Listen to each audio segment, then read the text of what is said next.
Hi, everyone. For those of you who don't know me, my name is Dr. Sean Gray, and along with Professor Arkan Fung, who unfortunately cannot be here today, I'm co-leading the Democracy Across Borders research cluster, and I've been doing that over the past year.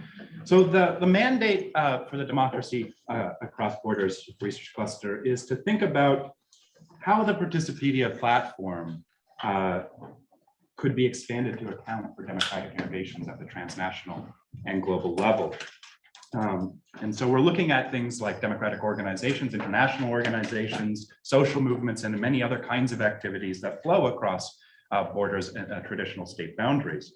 We're also looking at innovative responses to global challenges like climate change, like free trade, labor rights, refugees, and resource governance that often involve multiple actors and across multiple jurisdictions, and most importantly, aren't tied to any one nation state or territorial entity. Now, in many ways, figuring out how to extend the Participedia platform to accommodate and account for democracy across borders really fundamentally requires rethinking what democracy is and how, and how we might track and measure democracy. So it takes us really to the cutting edge. Oh, here we go. The cutting edge of democratic and normative and empirical democratic theory. So what I'd like to do just in my brief opening remarks is to give you a brief sense of how our research cluster has gone about tackling this challenge over the past year. So when we first convened at the cluster in November, our task seemed pretty daunting, I'm not gonna lie to you, right? There was no fixed set of institutions or stakeholders or constituencies that we could point to sort of anchor our discussions as sort of ideal typical of the kind of phenomenon we were thinking about. And we weren't able to also appeal to the usual markers to demarcate one process from another, right? So we weren't able to look at government mandates or memberships or citizenships that cleanly sort of hive off the sorts of phenomena that we were interested in. So at times it really has felt that we are in the so-called wild west of democratic theorizing. And what I'd like to just walk you through is sort of the strategy that's emerged in our research cluster to respond to these challenges. What we kind of hit upon was in part to limit the scope of our ambitions. We picked out a set of smaller problem areas that we thought would have enough cases to work through some of the conceptual and theoretical problems that we were interested in building out the Participedia data model, but wouldn't be as ambitious as, say, mapping the entirety of democracy across borders. So we did this by simply organizing ourselves into two, and possibly down the road, that'll be three working groups. So one working group was devoted to thinking about, or has decided to devote themselves to thinking about how to expand the Participedia data model to document global and transnational citizens' assemblies. We've got another working group that is devoted to thinking about documenting transnational social movements and the distinct conceptual and normative challenges those raise for Participedia. And we've got a nascent working group that's also thinking about, or going to start thinking about, transport boundary resource governance. And as I said, the logic here is really to narrow the problem space by selecting two, and again, possibly three areas of democracy that we as a group both found, particularly interesting and generative, both in the sense that they picked up a lot of potential cases that we could work through, but also in the sense that they pose these unique conceptual challenges for Participedia, which is, as a platform, really devoted to thinking about and categorizing participatory innovations that are state-led and initiated, that have clear boundaries, and that have a specific temporal horizon, right? They're one-off events often. And so what we'd really like to do for today's presentation, and what I've done, is enlisted several colleagues from the research cluster to walk you through some of our main findings from this year, where you're going to hear in a moment from representatives from both of our working groups, as well as our fabulous RAs who have been leading the charge in many ways on our initiatives this last year. And we also would really like feedback on a few things, and these will become relevant and more obvious as you work through the presentations today. So we're looking for some feedback on what we're calling points of friction. So our strategy in these working groups has been to ask RAs to start documenting using the existing categories in the Participedia data model, cases of transnational citizens assemblies and transnational social movements, and to identify what we're calling points of friction. That is, points where the current fixed form data fields do not adequately capture the kinds of phenomena, the relevant dimensions of the phenomena that we're interested in. And so you're going to hear from RAs, we're going to identify several points of friction, and we really need your help in thinking through how we might build out the Participedia data model to account for these things. We're also interested, and I'm hoping to have a conversation at the end of our presentations about points of overlap between some of the cases and some of the challenges that we're thinking about in our cluster and cases or challenges that are rising in other clusters, right? So we're interested in hopefully having a discussion about how we can pool knowledge and foster cross-cluster collaboration. And finally, we have some ideas, especially revolving around publishing some of our casework as special collections about how to mobilize knowledge in the short term, but we're also very much interested in long-term knowledge mobilization strategies. So besides, say, publishing a special collections of, say, cases on global citizens assemblies on the Participedia platform, we're also wondering if there are more longer-term initiatives that we could set about pursuing. For example, we have an RA who's liaising with folks at a refugee network, and can we get more practitioner involvement in the cluster activities over the long term? So with that in mind, I am going to first introduce you to my colleague, John Stever, who is helping lead our working group on global citizens assemblies. John's going to speak for about 7 minutes. And then, because we truly are an international cluster, you're going to hear from Professor Terry McDonald, who's been working with us on the Transnational Social Movements Working Group. Terry is based in Australia, so she has pre-recorded her presentation, and so you can be assured that it will be 7 minutes because it's been timed. And then I'm going to hand things over to our fabulous RA team. And we've been talking a little bit already about how much Participedia is student driven. I cannot emphasize enough that how much in our cluster this really has been the case. Joyce and Jenna are two wonderful RAs who are based at Harvard, are both freshmen. I need to emphasize that, so that's first year for all of you Canadians. And they have done everything, including the slide deck, documenting these cases and organizing ourselves. So we really couldn't be a cluster without their energies, their enthusiasm, and their willingness to help us out. So with that, without further ado, I'm going to pass things over to John, who hopefully is queued up in the Zoom. Thank you, Jesse. That's right. And yes, over to you. Thank you very much, Sean. Hi, everyone. My name is John Stever. I'm with the Innovation for Policy Foundation. I'm a practitioner. I normally live in Rwanda, but I'm calling in today from Paris. And I just want to let you all know how really humble and honored I feel to be presenting before all of you, many of you who have inspired our practical work. And to be able to represent our working group that includes people like John Dryzak, who was writing about this topic 30 years ago. And again, really very much inspiring our work.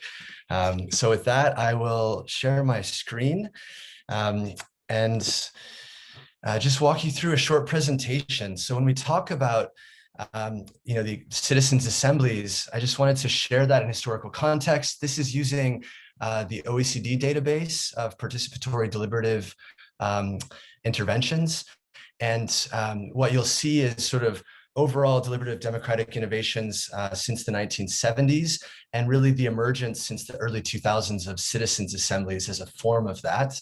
And then looking again at this database, which is only looking at OECD sort of examples, but is sort of indicative to see the sort of emergence recently also of these sort of transnational democratic innovations.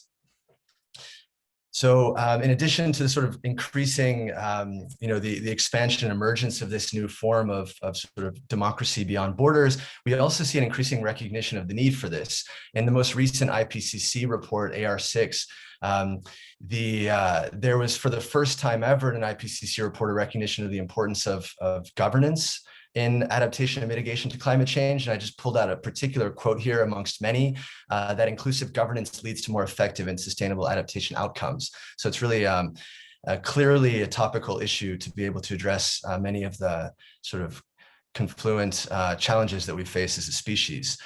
A little tongue-in-cheek quote here. We all know a transnational citizens assembly when we see one. We haven't established a working definition of transnational citizens assemblies as a group. So I'm going to share a couple of characteristics of those.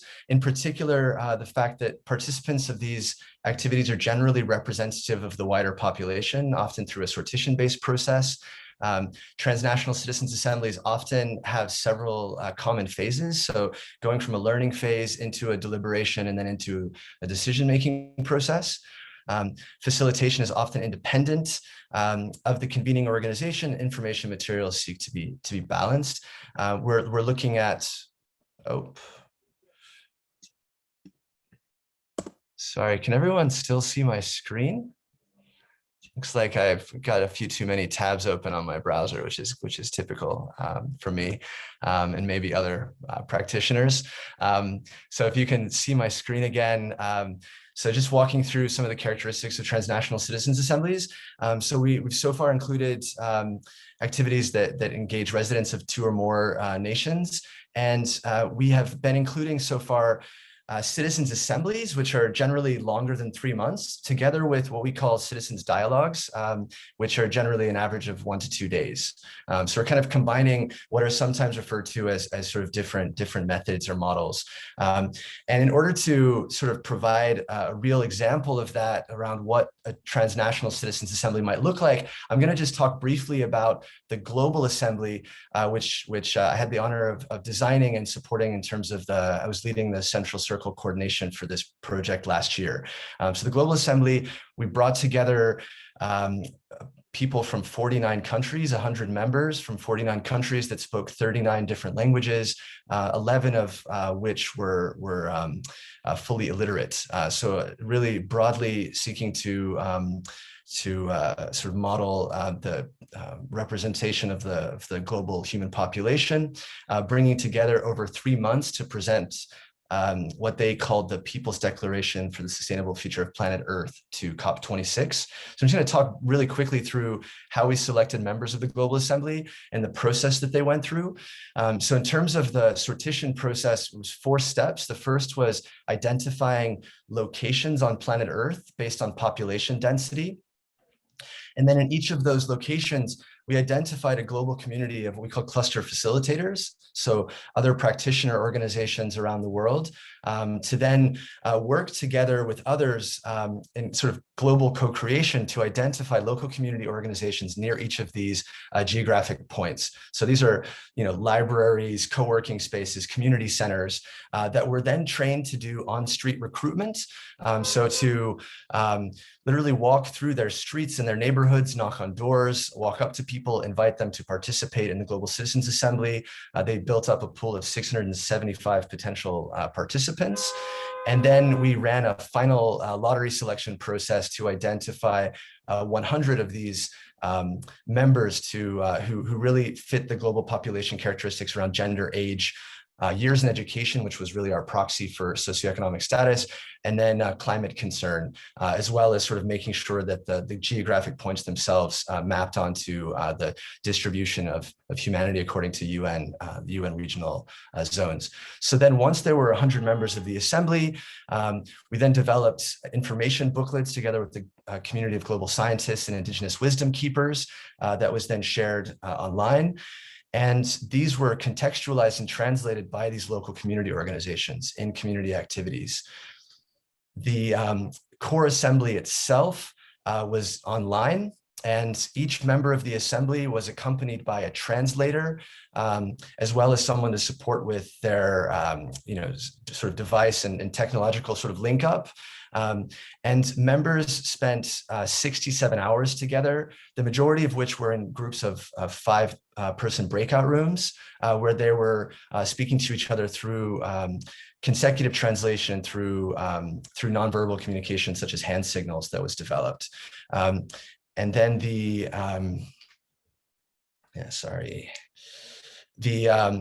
used a co-creation approach that we designed that's basically modeled on a typical creative process of generation and convergence through multiple stages. So the assembly members would generate proposals in 20 breakout rooms, and then a group of independent editors would merge those proposals into a single draft. And this went through 3 rounds before a vote was then tabled to then determine whether or not the individual proposals and statements would then form part of what the members of the assembly chose to call the People's Declaration for the Sustainable Future of Planet Earth. So I've been walking you through this to just give some kind of to make this idea of a transnational citizens assembly a little bit more tangible and real, to show an example of something that we at I4Policy, together with more than 170 partners around the world, organized last year. Now, to return back to the areas of work for this group, as this very much follows what Dr. Gray introduced, that we're really in a sort of phase of exploration at the moment of identifying cases, adding new cases to Participedia, identifying those friction points, and then starting to also identify different methodological choices and elements of governance of transnational citizens assemblies. And then eventually, I can imagine us establishing an actual definition of transnational citizens assemblies, and also being open to how that might change, recognizing that, as one of our colleagues, Antoine from Mission Publique, has reminded us frequently, that transnational citizens assemblies or citizens assemblies are just one of, you might say, many fads within this sort of deliberative and participatory governance space, and that we might be sort of open to including, whether it's merging citizens dialogues with citizens assemblies or considering other potential cases. It's sort of still open. Then working with other groups to update the Participedia data model to account for some of these friction points. And then finally, we have considered the idea of expanding Dr. Feng's original article of recipes for the public sphere and starting to co-draft together as a working group an article around recipes for the transnational public sphere, starting out with really an inductive approach, reviewing the small N of cases that we identify and the different methodological choices, and then sort of engaging in a more envisaging theoretical approach of identifying some potential design choices. And I'll just quickly walk through some of the cases identified so far. So we've identified 10 cases so far, and yeah, huge thank you to Joyce, one of our research assistants who's on the call, has just done a tremendous job of adding 3 new cases and really coordinating all of the work and data, actually, that I have the pleasure of getting to put into this presentation. And in addition, we've identified 14 related cases, and some different variations in governance. So what sorts of bodies generally convene these transnational assemblies, who sets the agenda and framing questions, et cetera. And then as well, identifying different variations in design and implementation. So, around participant support and welfare, participant selection. I shared this co-creation approach at the Global Assembly, but there are multiple models for that. Whether or not, in our case, the editors were independent. In the case of the Conference on the Future of Europe, they were organized by the convening organizing body themselves. So kind of looking at some different variations in the design and implementation of these citizens assemblies, transnational citizens assemblies as well. And then I think one of the most interesting sort of elements of friction with the data model so far is looking at the sort of multiplicity of forums. And although we've kind of, this emerged from conversations within the Transnational Citizens Assembly group, it's clear that this is a feature of many democratic innovations. And we've been thinking this through, at least so far. This is sort of a heuristic that I've just proposed here today for sort of to start to discuss this. But the idea of sort of verticality in the multiplicity of forums, looking at multiple levels of governance. So we saw in the Conference on the Future of Europe, for example, deliberations happening at the regional level as well as the national level. We've seen in national citizens assemblies, similarly between national and subnational levels. We also look at sort of horizontality, so where you might see different methodologies taking place in parallel within the same process. So for example, the Global Assembly, in addition to the core assembly that I shared, also provided an opportunity for communities to kind of appropriate these methodologies and organize participatory and open for all, what we called community assemblies.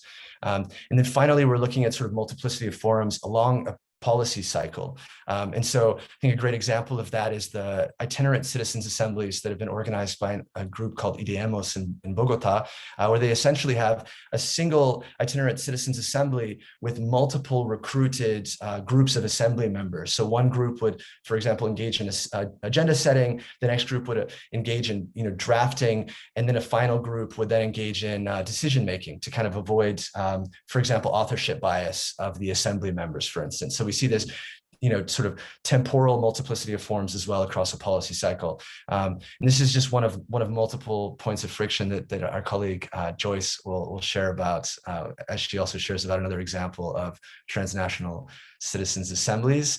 So that's sort of the end of my presentation. I'm sorry if I might have gone just a few moments over time, but thank you very much for having me. I really wish that I could join you in person and look forward to the opportunity to do so in the future. Thank you very much.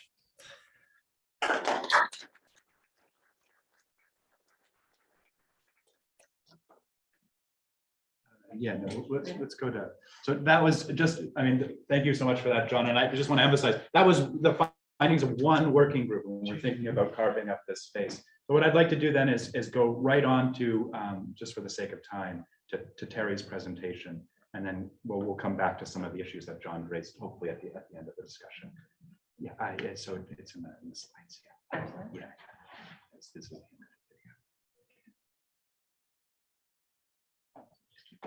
Yeah.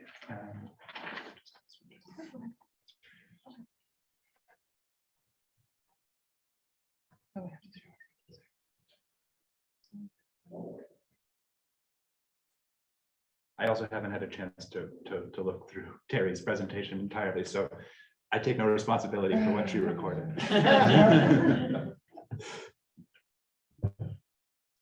Thanks for having me and for accommodating my Australian time zone with this pre-recorded contribution. So I'm going to share some of the work we've been doing in the transnational social movement subgroup within the Democracy Across Borders cluster. This cluster subgroup was formed in an attempt to capture some of the important transnational political practices that are inspired by and organised around democratic values of collective self-determination and empowerment, but institutionally are very different in form from the kinds of global citizen assembly initiatives that were emerging as one of the key cases that were of interest to other members of the Democracy Across Borders cluster. So more concretely, those of us who have broken away in this transnational social movement subgroup of the cluster are interested in a range of cases involving democratic practices aimed at empowerment of a range of transnational communities. And examples of these that we've talked about are workers in transnational economic supply chains, communities engaged in contestation over natural resources like land and water in the context of emerging environmental transformations and crises in global politics, and refugees and other irregular migrants within an international order that's historically organised its democratic practices around the territorial constituencies of nation states.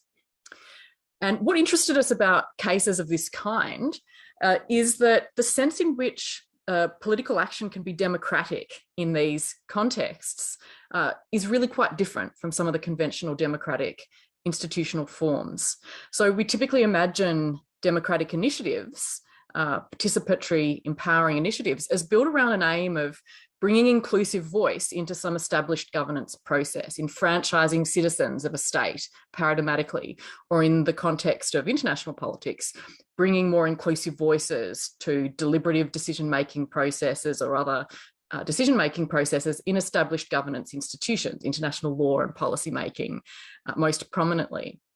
And in models of this kind, there's a separation between two forms of political agency: the agency of the governing institutions, international law-making, policy-making bodies on the one hand, and the agency of the peoples, the stakeholders, And the democratic initiatives are focused on constituting the latter in deliberative assemblies, in decision-making processes, and then plugging them and their voice into the former, into the governance processes to create this democratic empowerment.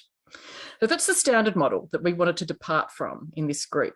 In transnational contexts, in the kinds of cases we're looking at, economic supply chains, stakeholders of environmental transformations, refugees and displaced people, these forms of agency aren't so clearly divided between the governance power on the one hand and the democratic voice and agency on the other. Take the case of refugee voice and representation, which is one of the cases that we've been looking at in some depth and that you'll hear a bit more about later. This is an area where international governance is historically weak and still weak in many respects, the global governance of refugees and migration. And one of the key aims that refugee leaders who've mobilised through some of these democratic networks, one of their key aims has actually been not getting more voice in existing institutions, but actually contributing to creating new and better governance systems that serve refugees and displaced people better. And this means too, these kinds of differences in context mean that deliberative assemblies and so on are not always or even the best means of democratic empowerment for transnational communities such as refugees. Because of course there's no point in deliberating unless you have some kind of effective governance agency to actually act on the decisions that are taken. And in contexts like this, different kinds of direct action and empowerment through direct participation of refugees in the design and delivery of healthcare services, education, employment schemes, and so on, whether it's in refugee camps, in transit countries and host communities, in resettlement contexts. Direct participation in these sorts of governance activities is very much a part of what these democratic movements, refugee-led empowerment, are all about. And this has a number of implications for how we think about what democratic political action looks like in these transnational contexts. It means obviously that the divisions between these different forms of agency breakdown can mean too that the kinds of participation that are most meaningfully empowering are going to look different. So the role of traditional voice in the public sphere, deliberative forums and so on, are going to be less important in some of these contexts. Think about refugees again, in contexts of insecurity and precarity and impermanence. Often talking publicly is not a safe, let alone the most empowering kind of vehicle for empowerment of these communities. So alternative avenues for inclusion are important. Work to tackle underlying imbalances of power and underlying insecurities that can impede meaningful political participation agency in these contexts can be more important. And insofar as traditional forms of voice in established decision-making processes remain important, and of course there are international decision-making forums of this traditional lawmaking, policy-making kind, where refugee leaders seek to gain a stronger voice, the distinctive challenges that derive from the transnational character of these constituencies also need to be confronted. Challenges around representation, who speaks for whom and on what basis within refugee communities, which are diverse and multicultural and multilingual and geographically dispersed, and they have temporary and shifting memberships and huge asymmetries of power internal to diverse refugee populations, as well as between refugees and host communities. So these are some of the kinds of challenges that arise in transnational contexts. Now, our interest in this group is in mapping some of those challenges, trying to develop stronger theoretical analytical frameworks for understanding the character of democratic innovations in these contexts, and then within that framework to map some of these innovations. More concretely, we've been doing some work on thinking about how these differences might map over onto the data collection models of the Participedia project. And we've also thought a bit about how we might develop this framework as a theoretical contribution and some of the case studies as a contribution to a scholarly literature. And we've looked, for example, at the Cambridge Elements series as potentially a suitable forum for a collaborative publication project within our group on this topic that provides a forum for sort of dynamic reference resource that can be updated as these dynamic cases evolve. So this is work that we're continuing to pursue, and we hope that we can continue these conversations in dialogue as well with the work that's going on global citizens assemblies with others in this cluster, and those in the accountability and human rights groups and other overlapping areas in the Participedia project. Thanks so much for including me in today's conversation, and I hope the rest of the day goes well. Thanks. So now we're going to actually skip right ahead and hear from Joyce and Jenna, our two RAs, both of whom have been helping the working groups do some of this initial cut of the cases in transnational social movements and global citizens assemblies. So Jessica, we're going to switch to Joyce. Right, on Zoom, right? Yeah. Yes, thank you.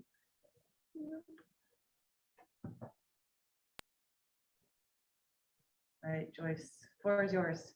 Awesome. Thanks so much for the introduction, Dr. Gray. And just to clarify, would you prefer I share my own slides from my device, or are slides being shared? Yeah. So, do you have them, Joyce? Because we can pull it up, but if you can, that's great too. Give me a sec. Probably better if you do it so we can see you talk. Great. Awesome. Everyone able to see this? Okay. I'll take that as a yes. And so, yeah, thanks so much for the introduction, Dr. Gray. Basically, in my remarks today, just hoping to give a brief overview of everything that the RAs at Harvard, so Jenna and myself, have done over the past couple months on this cluster, and then also talk briefly in depth about one of the cases that I've done for global citizens assemblies, just to give us all a better idea, I think, of what global citizens assemblies look like and kind of how we formulated our working definition of such a concept, before hoping to talk about some points of friction that we experienced with the existing Participedia data model. That is, ways in which existing cases, specifically those that exist in the transnational sphere, don't map quite well onto the data entry model that exists with our platform as it stands.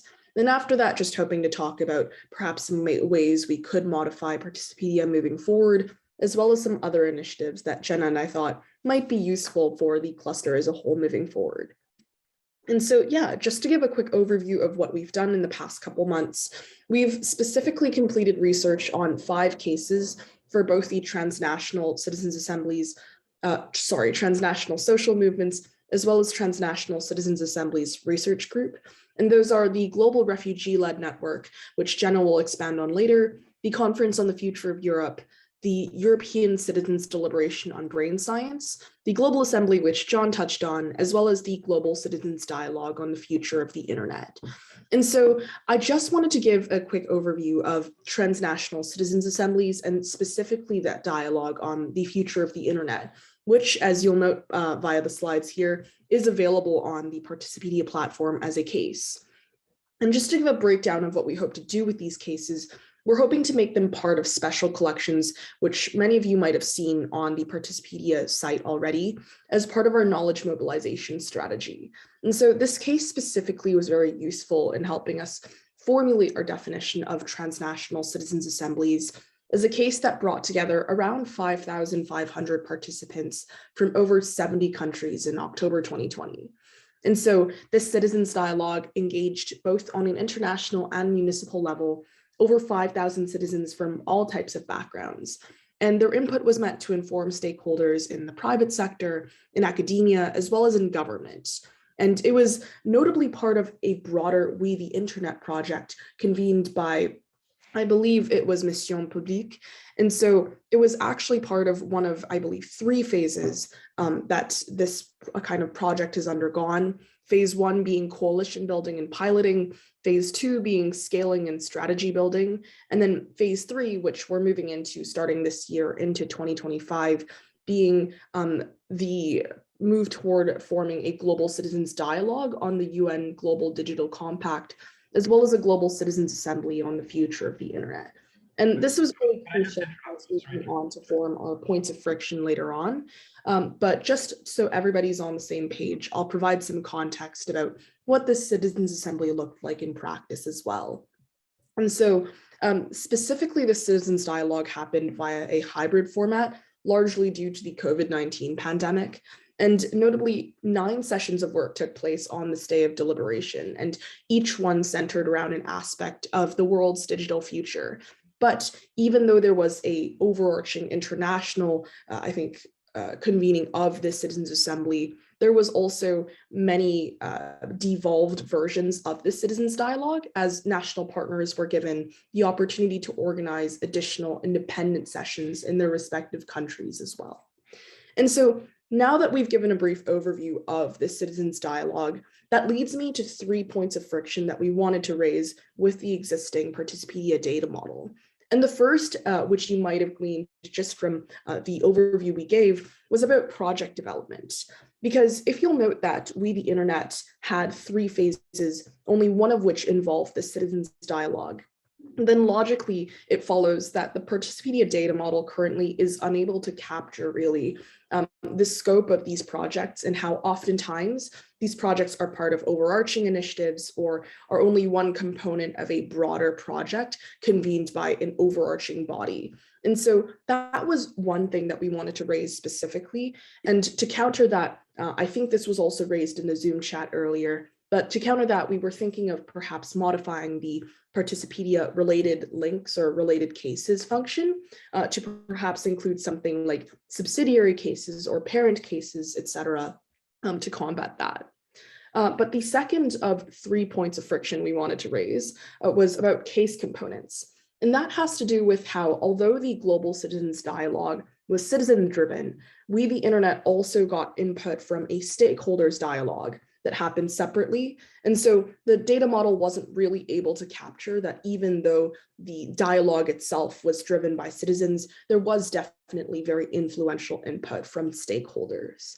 And then finally, we also wanted to note, and this was a broader trend throughout all the citizens' assemblies that we noted, recruitment strategies and factors tended to vary between countries and versions of the same kind of initiative between different levels.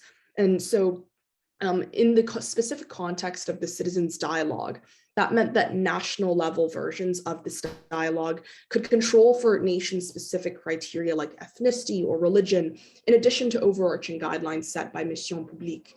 And so we thought that that was important to capture, but was largely missed in our case entry outside of the text box function.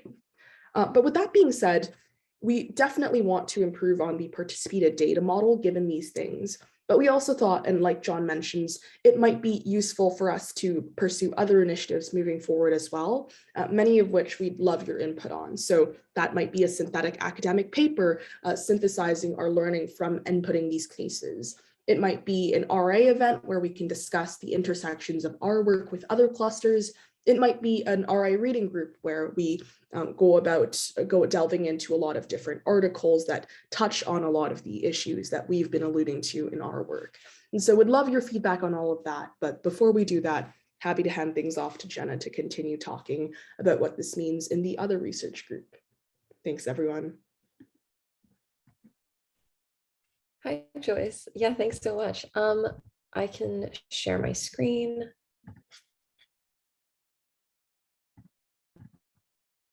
And Jenna, before you do that, could you just make sure that when you share your screen, you hit the share button, or the Oh, slide. yeah. Yeah, just so that we have a full screen.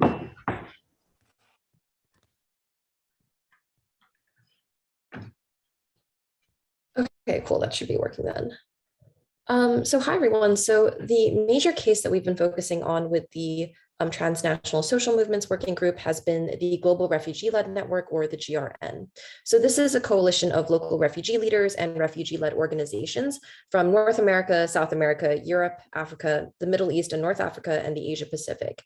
And their purpose is to basically increase refugee agency and participation in shaping policies at the local, national, regional, and global level, and to strategically advocate for and promote inclusive human rights approaches to forced displacement. So there were several points of friction that arose when trying to input this case into Participedia, and we found that those issues could be tied back to an overarching issue that highlights a more fundamental mismatch between transnational social movements at large and Participedia that exists currently.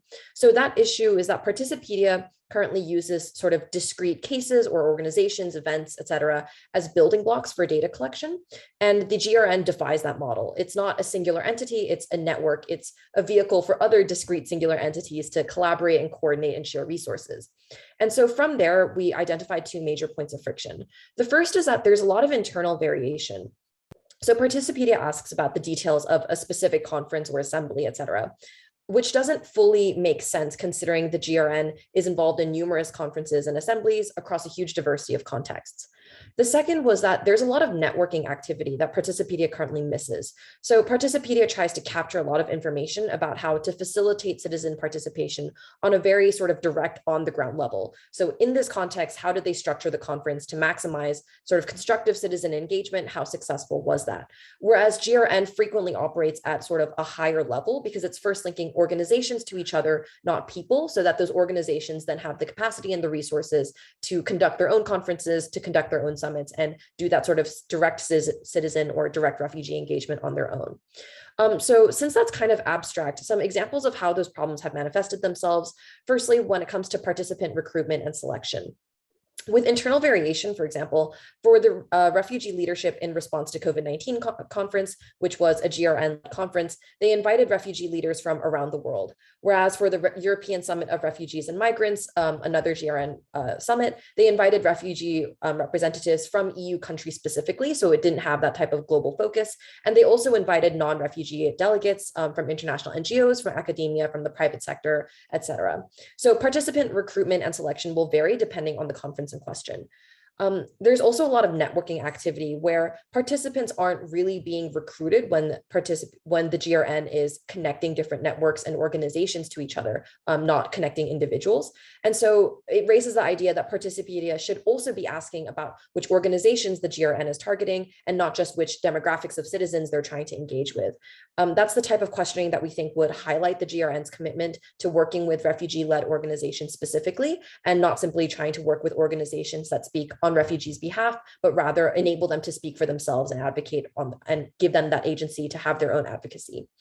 Another example of where these points of friction create sort of issues would be with the methods and tools used section. Again, there's a lot of internal variation. The refugee leadership in response to COVID-19 conference was held online, for example, whereas the European summit was held physically in Brussels. So there's that type of variation from conference to conference. There's also, when it comes to networking activity, Participedia's current methods and tools listed tend to focus on how a specific assembly or town hall meeting is run. You know, like what type of voting did they use? What type of facilitators? What type of information was provided to the citizens? And a lot of those questions aren't really applicable to the GRN's work at an organizational level. So it misses the methods and tools regarding how the GRN, for example, will help organizations acquire funding, will help build leadership capacity.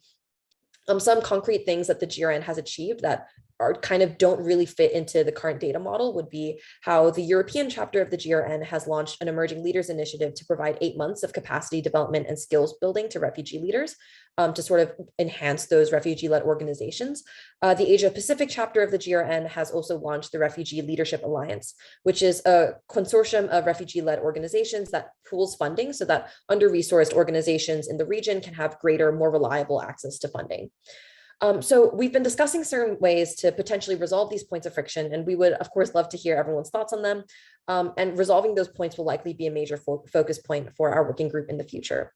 With regards to what Joyce has already touched upon, on some of our ideas for how we can kind of diversify our knowledge production would be to potentially run an RA podcast and interview people within the Participedia network or contacts we've gained through our research within the network. Examples could be Najiba Vazifadas from the Global Refugee-Led Network, or Susan Lee from the Global Assembly. With the RA reading group that Joyce has already brought up, some sample readings that we've been thinking about that we could bring in from the transnational social movement perspective could be articles like Activists Beyond Borders, Advocacy Networks in International Politics, or Feminism for the Americas, the Making of an International Human Rights Movement. So that's sort of an overview of some of the case building and analysis that the Transnational Social Movement Working Group has been doing. Thank you so much, everyone, for listening, and I'll hand it over to Dr. Gray to close us out. Over time.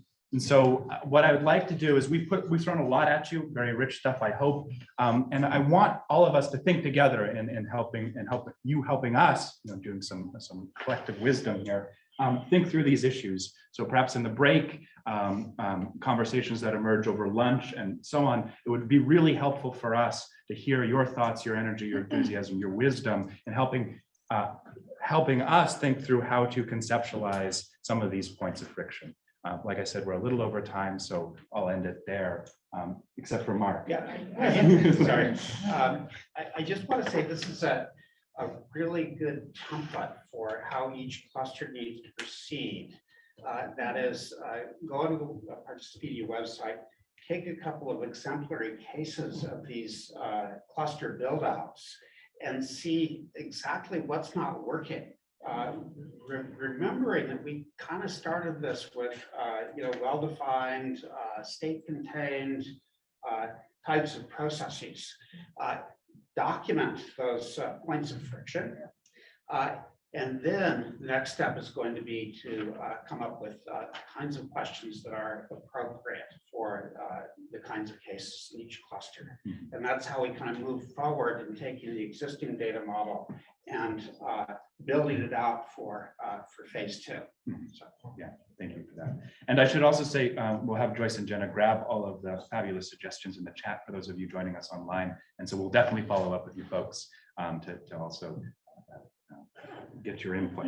So I'll leave it there. I don't want to deny anybody coffee. I certainly need some. But thank you to John, to Jenna, to Terry, who's not here, to Joyce, for everything. And thank you all for listening.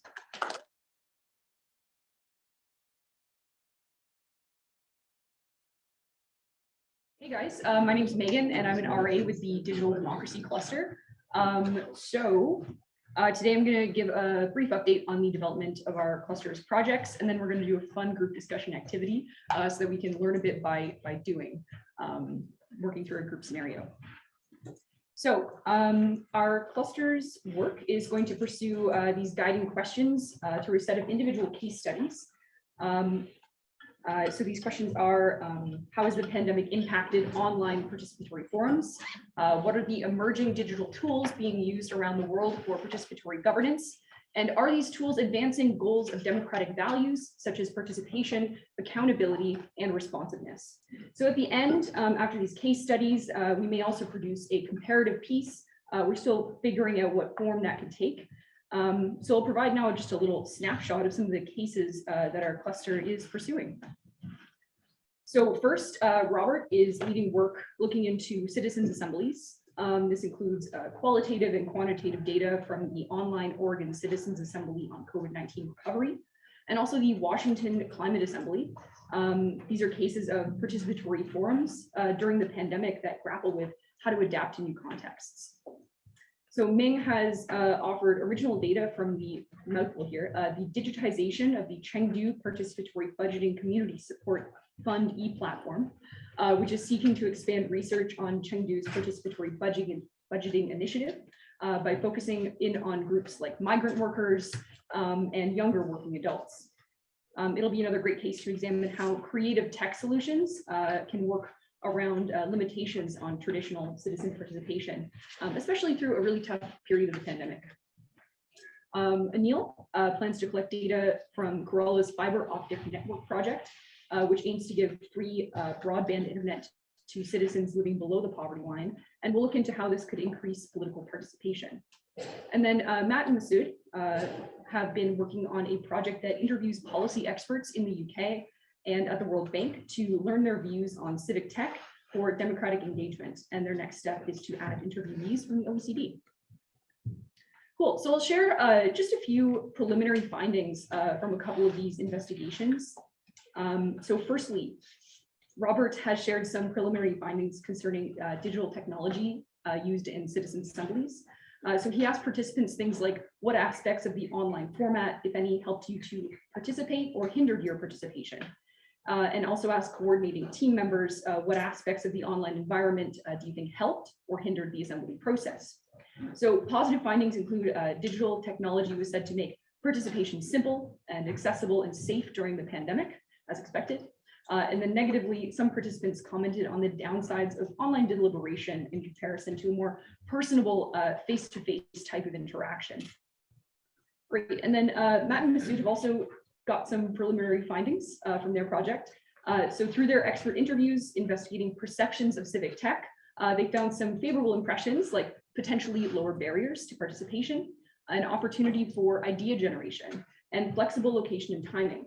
Some negative impressions, though, included the introduction of biases into the process, a need for more clarity on the function of digital tools, and also just a knowledge gap between the tech itself and people's understanding of them.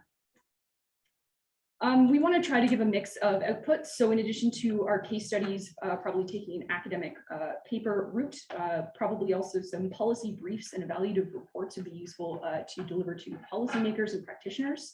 And we probably expect to produce some Participedia case entries out of our research projects as well. Okay, so that's the end of my snapshot of where we're at. Next, I'm going to put on my TA hat to give you a fun activity to work through. So I just think it would be neat to learn about the strategies and considerations of digital democracy by doing and by working through a scenario with the people at your table. So to give a bit of context to lead up to this, this activity. So for my own work, I've started researching public meetings and the way that municipalities consult the public, especially on housing development. So the pandemic pushed many of these meetings onto Zoom or WebEx, and now some have shifted back into a permanent hybrid format. In an article I was reading from my Lit Review, the authors found that reproducing traditional approaches to participation through virtual mediums like Zoom tend to reproduce the same barriers to participation for low and middle income people. So when adapted directly to the virtual medium, the attendees of these public meetings are usually the same people, usually white members of the professional class or retired professionals, homeowners with pretty high incomes in the six-figure range. So this is to say that a virtual medium of participation alone is not going to solve the inequity problem of consultation. So if we want to include people of all socioeconomic classes, all communities, renters, people with all kinds of jobs and all levels of physical ability, we need new ideas to engage people virtually. So I think this is a great opportunity to brainstorm because we all have unique perspectives and knowledge on participation and what good principles of engagement look like. So the activity is to apply our knowledge to brainstorm ideas to answer this question. How can governments make use of digital tools to consult citizens on policy matters in a way that does not reproduce the same barriers that traditionally exist to in-person consultation? So each table is going to take on the role of a consultation team in a municipality tasked with consulting groups that don't usually or can't participate in municipal consultation. So we're going to take probably 20 minutes to brainstorm how to better reach these people and how to make sure your idea includes a mixture of both in-person and digital modes of participation, given that many consultations are going to be hybrid format going forward. So we have some stickies on the table so you can write down your ideas, and then we'll reconvene in a little bit to hear what you guys have come up with. Thank you. Okay, guys, yeah, we're going to reconvene. If there's anyone who wants to share a bit about what they talked about, just briefly, try to keep it to like a minute so we can hear from everybody. And the people online, if you want to just raise your hand in Zoom, we can give you a chance to talk. Yeah, so yeah, does anyone on the Zoom want to go ahead? Or nope, that's okay. How about in the room? Anyone want to share what they talked about? I know you all had great discussions because I went around to every single. Sorry, John, just said that you can unmute. Oh, okay, yeah. Yeah, sorry. Yeah, on the Zoom, whoever wants to unmute can go ahead.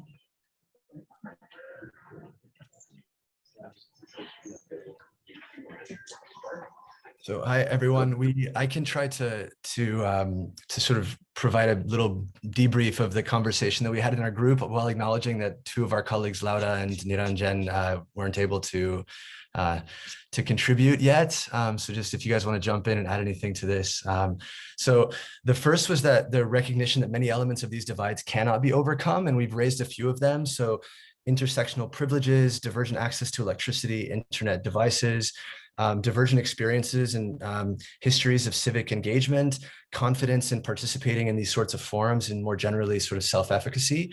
There were many differences in digital and non-digital interactions that were kind of raised, for example, around nonverbal communication. And then in terms of the sort of, and there was also a question from one of our colleagues that it was, what is not replicable about the in-person experience in a digital platform, if anything, and vice versa. So in terms of solutions, there were quite a few really interesting ideas, one around sort of the effective planning and design. So being aware of the needs that participants have and the needs that may emerge through the process. We heard around about sort of asynchronicity, orality, some really interesting ideas around sort of two-way radio messages being shared through a citizen engagement. And then I was just in the process of sharing some ideas that have emerged in the design of a digital platform that our organization, Innovation for Policy Foundation, is currently designing for the African Union and for member states and regional economic communities and subnational entities on the African continent. And several of the things we've explored are around sort of building a data light version of any of the tools, offline desktop versions with sort of periodic intermittent uploading capacity, looking at an agency model where you can have walk-in centers for citizens to provide feedback to an agent who can then enter information into the platform on their behalf or kind of in bulk. Also agency models around deliberative forums themselves, where you could imagine agent going to a community with a device and access to the internet, for example, to be able to bring members of a kind of, in a way, in-person breakout room into an online plenary session, which is a format that we've used for a deliberation on the future of the internet in Rwanda, for instance. A few other ideas around like messenger options for receiving and sending information, similar to this two-way radio idea. You could imagine this being done in text format around USSD, and then of course other online forums as well, like Telegram, WhatsApp, email, mobile applications, et cetera, looking at like crowdsourcing of translation. So within communities, being able to actually crowd translate elements of tools. And then looking at, again, sort of audio formats of communication. So people being able to listen to a particular document or framing question, for example, and then to engage orally and to bring that together. And the guys at MIT Media Lab have actually done some really interesting work on this. All right, I don't know if Laura or Niranjan, do you want to add anything, or anyone else from the group? Awesome. Okay, yeah, that was really great. Thanks. That was a lot of awesome ideas. Did anyone from the tables want to share a little bit about what they talked about? Yeah, Robert. Sure. Do you want to go first? Go ahead. Okay, go ahead. Okay. So we had a very lively discussion. I'm going to give my very brief note. So we talked about one of the big themes is that technology alone is not enough. Right? It's just a part of a broader endeavor where we're trying to accomplish goals in an inclusive manner, and we have to be creative, and we have to use multiple modalities, multiple approaches to be genuinely inclusive. So we got to redesign how we publicize and recruit. Right? Use different notices, use radio, use different technologies to recruit. We need to recruit through by using trusted community leaders, right? Not just trying to recruit from diverse populations within our organization. We need community members to facilitate these events in order to recruit effectively and to have genuine discussion. We need to provide technology to people who don't have it.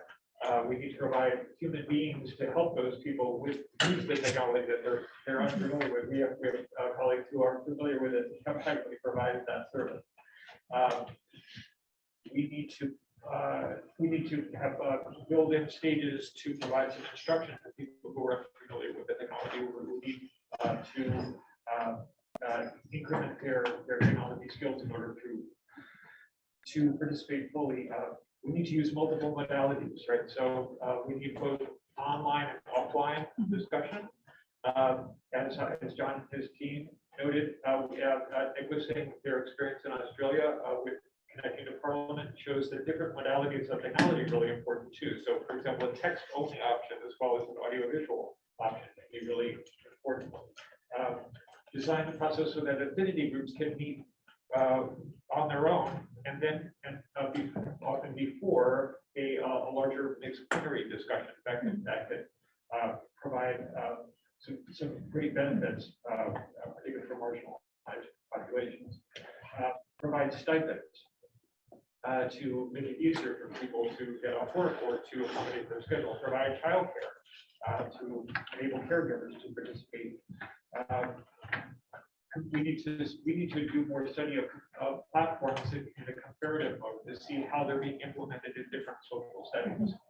And we need to include phased processes. So try to, for example, an initial phase with more informal discussion, for example, people meeting in neighborhoods on a self-selected basis, providing important input that can be incorporated into a later, for example, a sortation process with more formal procedures. How does, what else do you? That's great. Yeah, well done, guys. That was yeah, I'm really happy to hear that everybody had really good conversations. Just to close things out, to give us a little break before the next session. This is just an invitation for anyone who wants to connect. If they have a project idea or a data set that has a digital context, we'd love to hear from you. You can find my email here, and the other lead RA, George, his email is up here on the slide as well. You can jot them down if you want to connect with the cluster. We'd love to hear from you. And lastly, just thanks to everyone who helped put the presentation together, Robert, Anil, Masood, George, and also Jesse for some feedback on the activity. So yeah, thanks everybody for your participation. Great.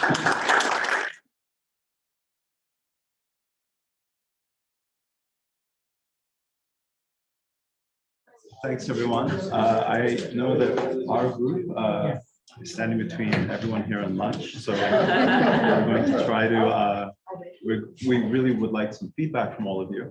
And what we're going to do is give you a little sense about our group and what we've done this year. We've come together actually quite late in some ways, but I think we've identified a number of interesting projects, exciting projects.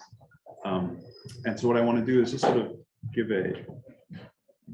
there we go, a brief overview of the project as a whole, and then members of our team are going to present specific what we're calling project areas, because each one has a number of discrete projects within them.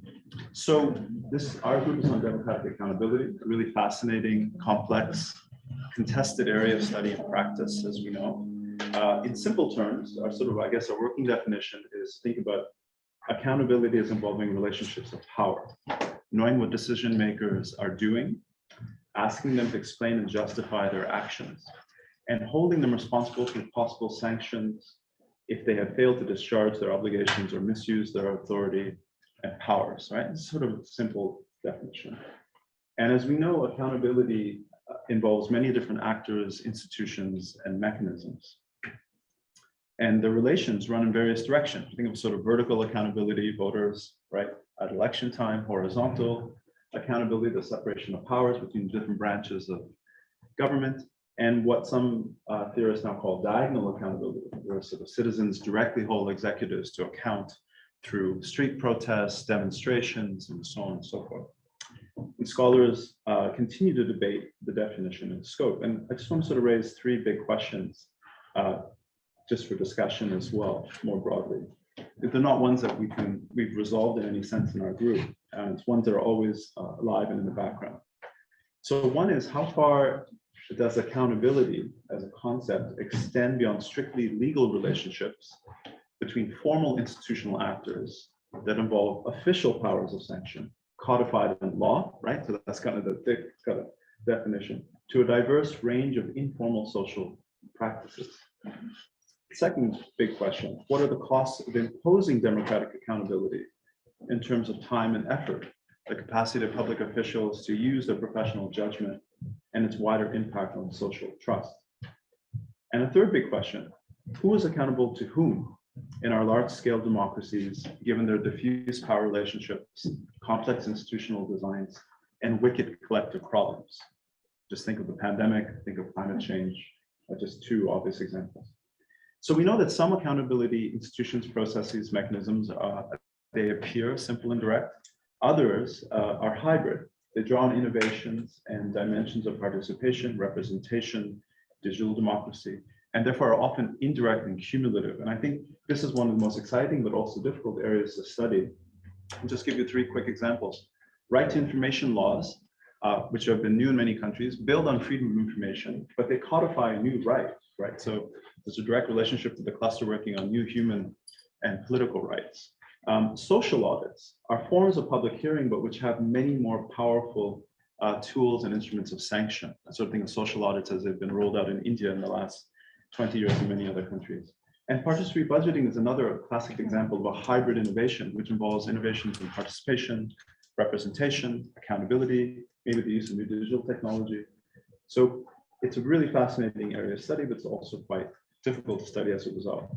So our cluster has taken some time, as I've mentioned, to come together and identify possible areas of collaboration, but we're really excited about sort of 3, and we're going to hear a little bit about that right now. But before we do, I want to just mention one thing, because of course, as you know, we're trying to improve the website that we have, the cases that we have, and learn from them.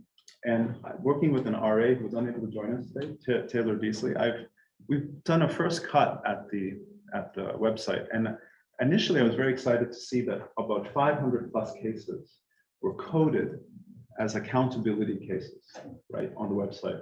So we put together this great Excel spreadsheet. We did a very inductive process of categorizing these. And what were these? A lot of them were participatory budgeting, for instance. But a number of them were also things like public consultation. And from the description that we read, it was hard to see at what point in this public consultation was there any accountability exercise, or what I kind of very unrigorously call the accountability moment, right? So I have a consultation with all of you. I ask you to give me feedback about something, and then what, right? Is there even a moment in that sort of process where there's a formal instance, a moment, an act of accountability, let alone whether it was effective or not?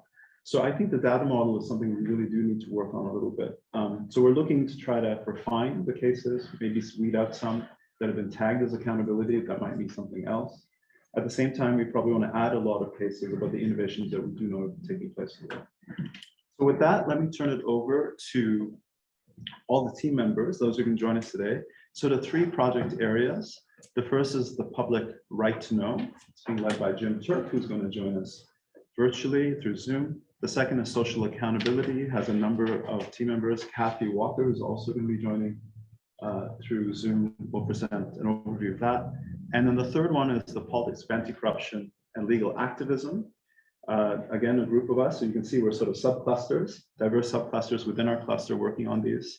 And that actually doesn't show up here, but it's a comparison, one we're really excited about studying major acts of public corruption and attempts to address them in India, South Africa, and Brazil. So with that, let me turn it over to Jim.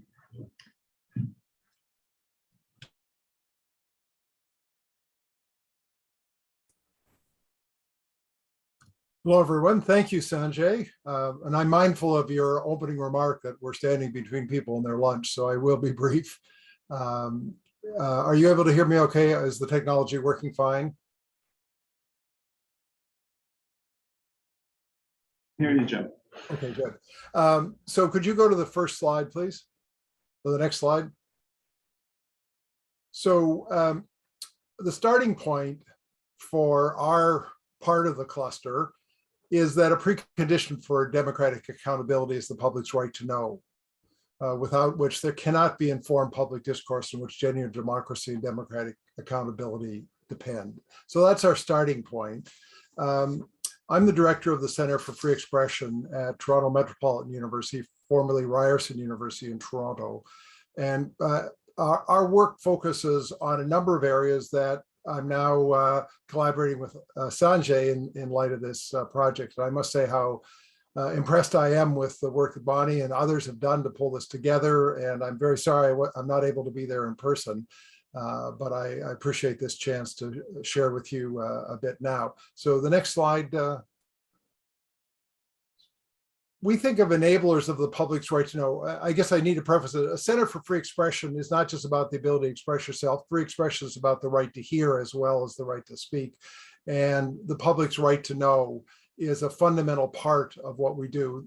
And our focus and our work on this project involves a number of these aspects: whistleblower protection, access to information, anti-SLAPP legislation. For those of you who aren't familiar with the term, SLAPP refers to strategic lawsuits against public participation. When a defamation suit or other legal action is taken to silence someone, even though it's vexatious and wouldn't win, were the person, the defendant, being able to defend themselves through the whole court process, given the cost they can't, so they're often silenced. Statutory protection for research confidentiality, I'll explain more in a minute. Press freedom, academic freedom, libraries and intellectual freedom, constitutional protection for freedom of expression, and the nature of the regulation of social media all have an impact on the public's right to know and are all issues of concern. Next slide. In terms of the project that we're doing in our part of the cluster, one is on whistleblower protection. We're working on developing, in fact, to have a final version of it, developing criteria for evaluating the effectiveness of whistleblower protection legislation. We're undertaking currently an analysis of the whistleblower protection legislation in Canada federally and for each of the 10 provinces, and we'll be issuing a detailed analysis and report on each province beginning in September, and then we'll issue the report on the federal one. And the purpose of this is to identify weaknesses, of which there are numerous. In fact, in a study done by the International Bar Association, Canada has the most ineffective whistleblower protection of any country in the world. We're actually tied with Lebanon for that honor. We're also working on developing model whistleblower protection for Canada, and then to use it as a basis for advocacy of law reform. A second area in which we're working is on access to information. There's already analysis of the effectiveness of access to information legislation in 50 or 60 countries worldwide that you can find it at rtiratings.org. It's done by the Center for Law and Democracy at Dalhousie University in Halifax, Canada, and Info Access in Europe. But the real issue is not what legislation is best on paper, but how it works. And so we're wanting to work to develop methods for an international comparison of the comparative effectiveness of access to information. This is a very difficult project. UNESCO has tried it 3 times in 2019, 2020, 2021, and it's pretty useless. So that's the second area in which we're working. A third is on anti-SLAPP legislation. Sanjay and I are working, we're preparing a report comparing the provisions of anti-SLAPP legislation in national and subnational jurisdictions globally. Again, the purpose of doing that is to identify where it exists, what are the key measures, and then to examine the actual effectiveness of different approaches to anti-SLAPP legislation, and then ultimately using that to advocate for stronger anti-SLAPP legislation. Next slide. There's 4 other areas in which we're doing a good deal of work. In North America, there are particular challenges to the right of people to have access to information through libraries, whether it be in their collections and their programs and so forth. Items are challenged. We have in the United States, the American Library Association has a database where they collect all the challenges so you can see what's being challenged and understand better the patterns of censorship and the response to that. In Canada, we have no such thing. So we're in the process of developing, in conjunction with the major libraries across the country, a database to allow research on the nature and effect of challenges to intellectual freedom. The next area is constitutional protection for freedom of expression. In Canada, we have a Charter of Rights and Freedoms, which provides, in fact, defines freedom of expression as a fundamental freedom. But we also have Section 1 of the Charter that allows those freedoms to be overridden for purposes that are democratically justifiable.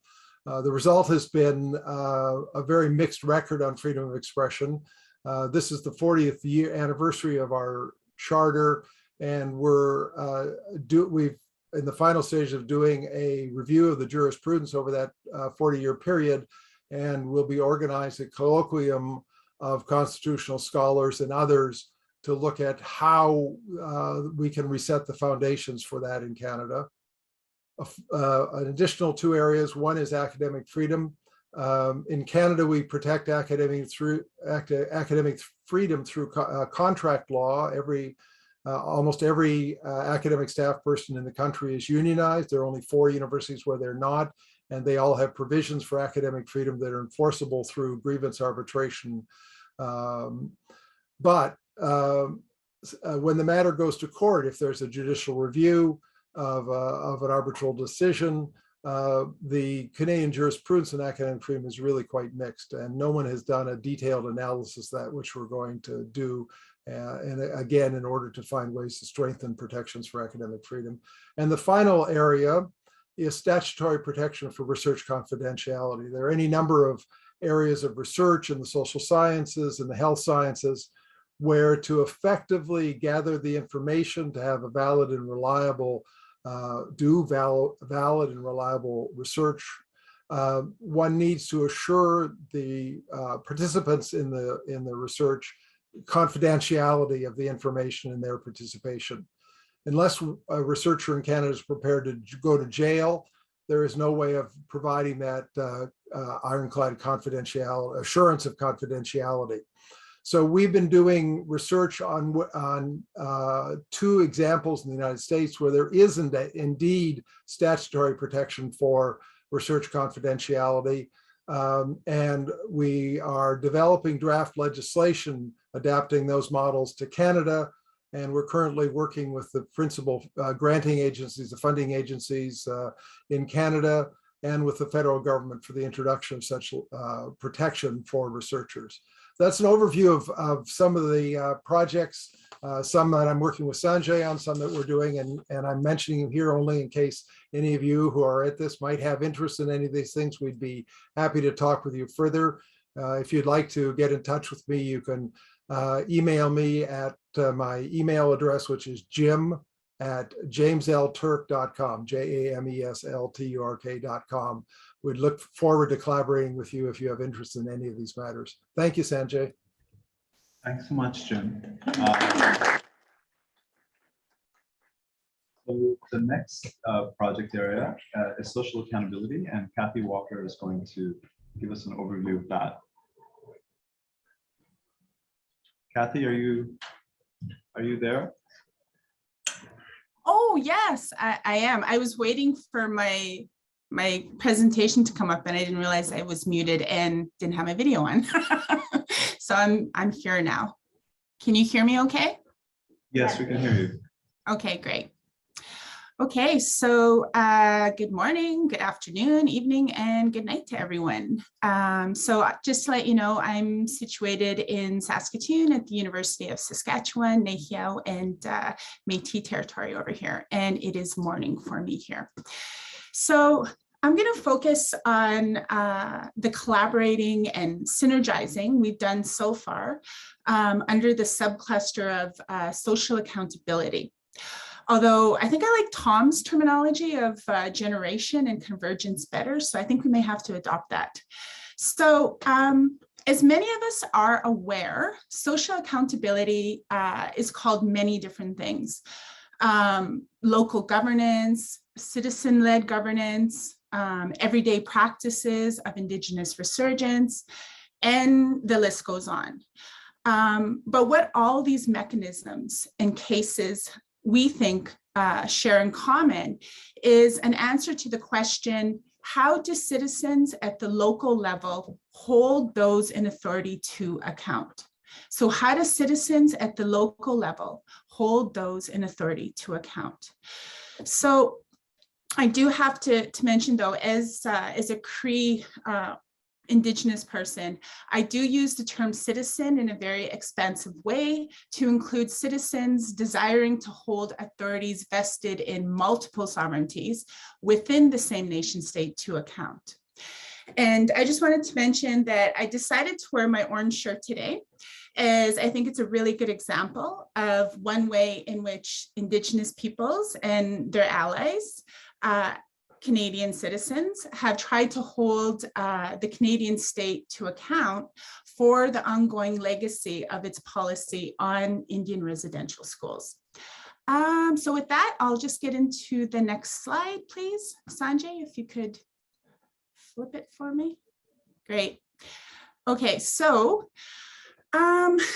we started with some key considerations under this subcluster. And these came primarily out of one really intense and fun meeting. So one of the first considerations that we identified that's kind of crucial to this subcluster is the understanding that before we can begin really assessing mechanisms and cases, we have to be aware of how methodologies rooted in different worldviews and knowledge systems inform how citizens and researchers think about and approach accountability. So, one example that comes to mind for me is this approach to accountability anthropocentric, or is it more holistic? So another key consideration that we identified is that because these innovations in social accountability often draw on other aspects of democratic innovation, like digital innovations in deliberative democracy and participatory processes, just focusing on social accountability can be really challenging at times. So, one key tangible example here is the social audit. So we believe, though, that, the strength in this analysis on social accountability actually lies in one of its key strengths is in its comparative aspect, because it is able to cut across, multiple cases and connect them through this coherent theme of social accountability.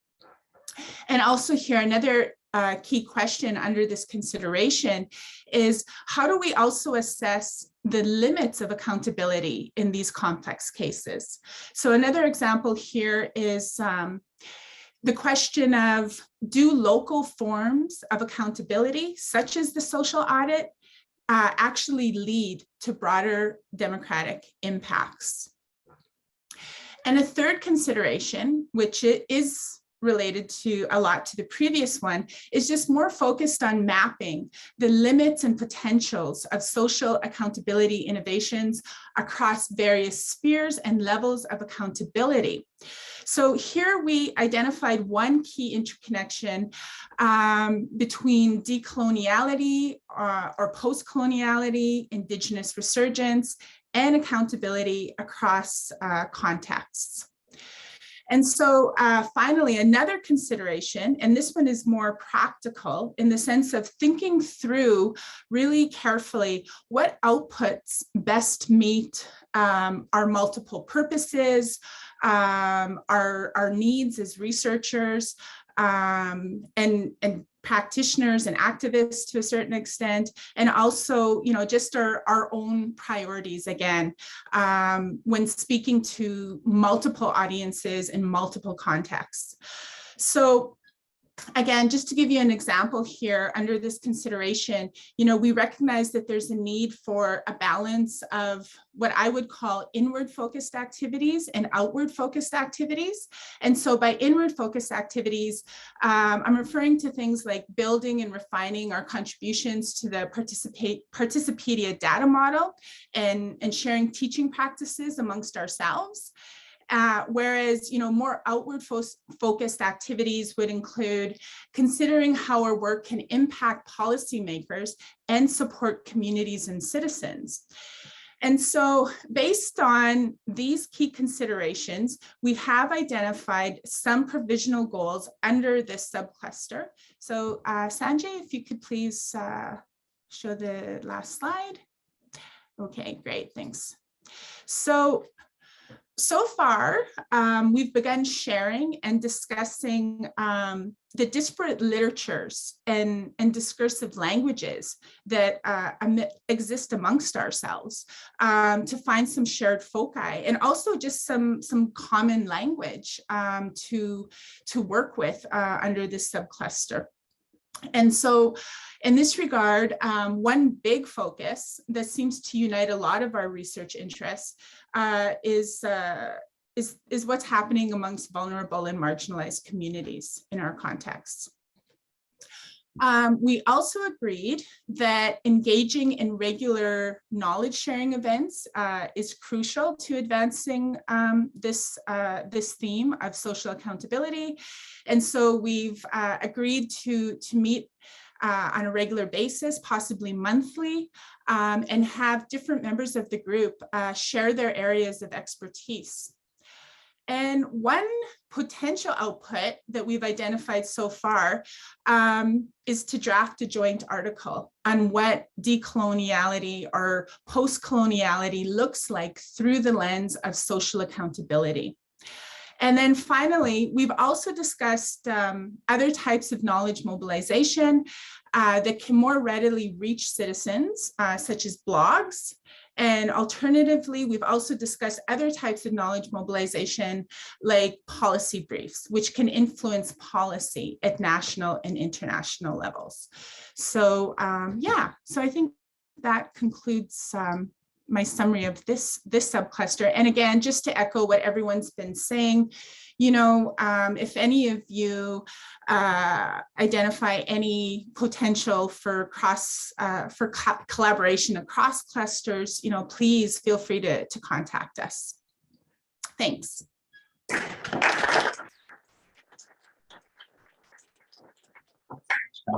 So Frederick is going to present the third one, and then Fiona, who's co-chairing this cluster with me, will have we'll do the sort of final wrap up and invite some feedback from you. Thanks. Thanks, everyone. So my name is Frederica Duca, and I'm a researcher at the Public Affairs Research Institute in Johannesburg. And I'm trying to move the slide.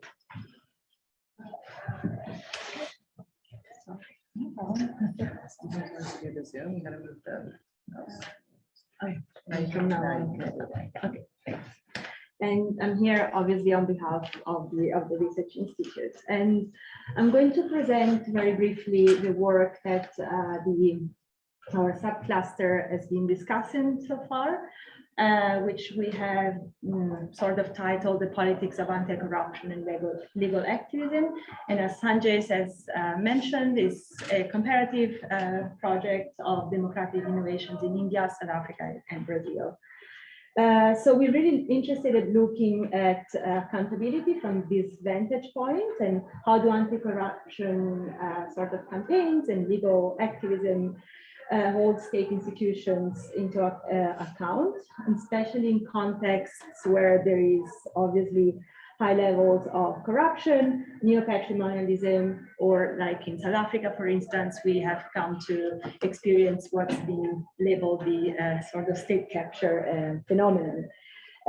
So we look at this context, we're really interested in looking at how these sort of anti-corruption campaigns, movements emerge, and under what conditions, and who are the relevant actors, and obviously what kind of innovations succeed and under what conditions.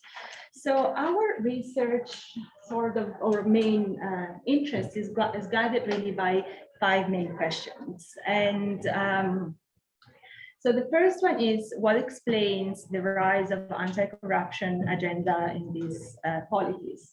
And for instance, to give you some context from the South African experience, we see that, so in South Africa, the realization that the ruling party was the cause of corruption at some point was very important in mobilizing against phenomenon of corruption. But also some more contextual social, political, and economic factors like the constitutional settlement that failed to deal with the country's pathology of like wealth inequality and racial inequality was also something that was at the basis of the rise of this sort of anti-corruption agenda. So the need to protect citizenry and that led to the rise of group and organizations that dealt with the question of anti-corruption, but obviously also the interplay of international and local institutions. So, for instance, the formal move against corruption by the public protector was really, landed in a moment in which there was an already built sort of solid ground of anti-corruption sort of campaigns and movements that had been put forward throughout the years. So this leads to the second question, which is what actors, institutions, and processes, legal, political, and social, have been pivotal in driving this agenda. And again, if we look at the South African case, we've got a commission of inquiry, which has been, which is known as the Zondo Commission, which has been working for a couple of years and reported really on state capture in the country, which was very well received by the judiciary and was also supported by a lot of civil society organizations and movements. So, for instance, we also looking at the relationship between the commission and the ruling party. So pivotal, like in the South African context, and what is interesting about the comparative element is that we really want to see how these actors work, interact differently in different contexts, is this, so these civil society organizations really put forward a very widespread mobilization or anti-corruption task force. The third question that we are going to look at is what strategies, measures, and innovations have they respectively pursued. So, for instance, if again we go back to the South African context with the old question of state capture and the commission, so what kind of how the recommendations of the commissions are going to be taken and forward. So how the recommendations are translated into interventions, really, and so how do we make sure that wrongdoers are persecuted, and how do we push for the recommendations of the commission to be taken on board by the constitutional court? So this kind of sort of relationship. And then we're also going to look at what have been the ramifications of their actions for improving the democratic accountability, and under what circumstances have judicial activism and popular constitutionalism been effective. So, and this obviously, this question of, what's been effective and how do we measure this, effectiveness or efficiency. So it's like, it poses question of like, for who and by who, and again, the role of these sort of interventions or commissions in the kind of hopes that they sort of bring in the populations and the kind of expectations that they have. And now these are measured really by those that sort of push for these commissions and for these sort of interventions. And so, as I've mentioned, we are going to look at these sort of 5 big sort of guiding broad questions in a comparative way. And what we're going to compare is we're going to try to compare innovations in anti-corruption strategies and their genesis. But importantly, and these are obviously all interconnected, the relationship between civil society, the judicial and political systems. And then we're going to look at it through also a historical lens, because this is obviously this sort of, say, state capture doesn't arrive in a vacuum out of the blue. So, for instance, what we've seen in South Africa is that it takes a really long time to realize that state capture or particular forms of corruption and neo-patrimonial politics actually are unfolding, and then we realize them all of a sudden with something that is major.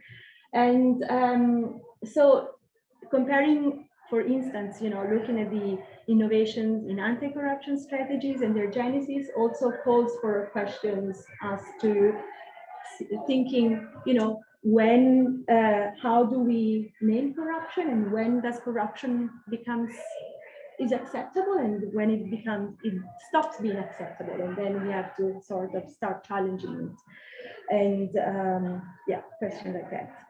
So in terms of outcomes, obviously we are looking at, so outcomes are twofold. On the one side, we'd like to sort of produce reports that are meant for the general broader public, right? That so highlights innovative practices in fighting corruption, obviously at the light of the research that we would have conducted in the 3 countries. And also we'd like to have policy briefs for each country, in which we really, start to think about interventions that could be made into departments or particular state institutions, and then to make it more accessible also through podcasts. And on the other side, we'd also like to contribute to more like sort of scholarly debate with an academic volume that looks at this sort of research, comparative research in these 3 countries, and also obviously problematizes much more the question of accountability in relation to corruption and anti-corruption campaigns.